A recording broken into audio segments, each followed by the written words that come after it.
Oh man. So I was actually, I'd come home from playing in Holland, and I'd done something to my shoulder that required surgery. So I came home, got surgery on my shoulder, and every summer that I'd been home, I'd been working for a camp organization up in Sebastopol, largest camp organization in the western region of the U.S. called the Zima Brothers Soccer Camps. And because it was a dormant period as far as playing goes, and I couldn't play anyways, I was working in the office for a little period of time. Just didn't entail a whole lot. And Andrew one day tells me that he got a phone call from a parent in Marin who was associated with the school that was looking for a soccer coach and really wanted to up the profile of their soccer program.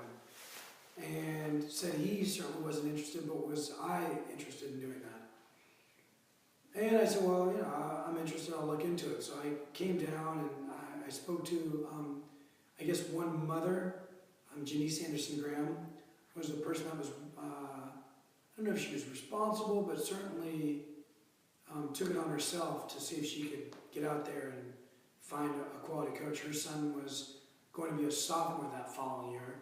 And Braden was a very good player, and he was at a school that, you know, sports wasn't a priority, and the soccer team was good, but certainly wasn't great. And my understanding is that they didn't have a coach prior who was, you know, soccer centric, I guess.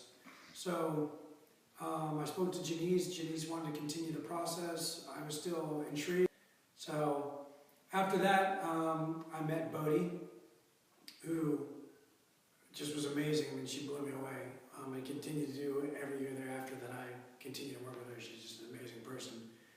And it was funny because I remember getting in that meeting and thinking, okay, you know, I'm obviously going to have to speak soccer, you know, talk about tactics and so on and so forth, but didn't go that way at all. She wanted to know what I would do if a kid was being teased.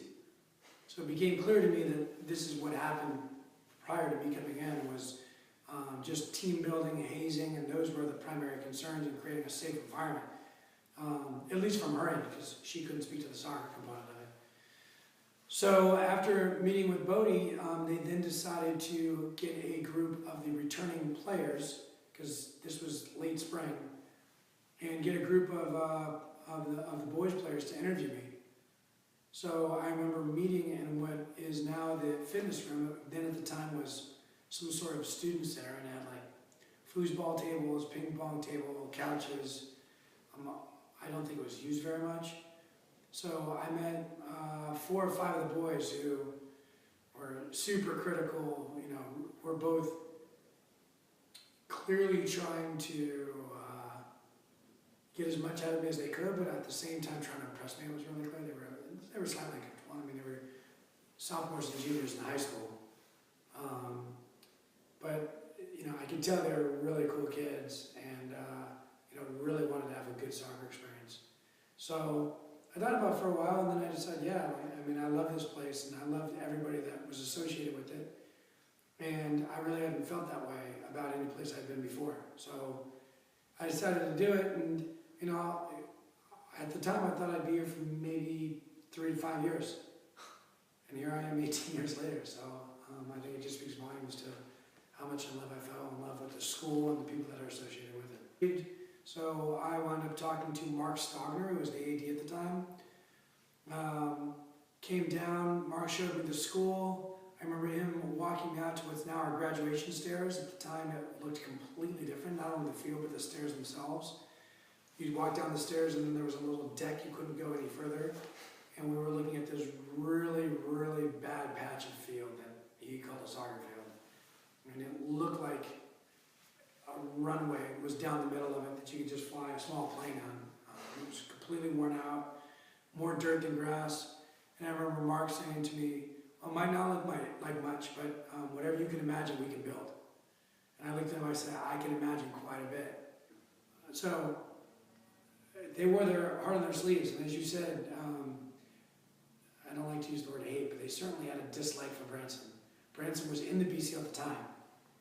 And I think it's fair to say that neither Branson nor the university would have seen MA as a rival because we just weren't very competitive. And we showed up in tie-dye uniforms. I don't think anybody would have been surprised. But our guys, I mean, all they wanted to do was beat Branson. Branson was by far and away the number one rival at the time. University was a really good side, but wasn't somebody that we said, oh, you know, that's our big rival, you know, wasn't as passionate for our guys. So those guys, in fact, most of those seniors played multiple sports solely as they described it to me so they could find a way to beat Branson before they graduated.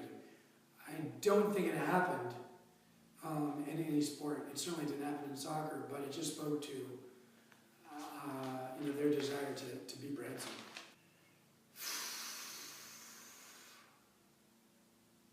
I mean, one that I tell all the time is, I can't remember the kid's name at Branson. I'm sure all the alums that see this will. Good player. He wound up going on and playing at Brown, where I believe he was an all-Ivy player.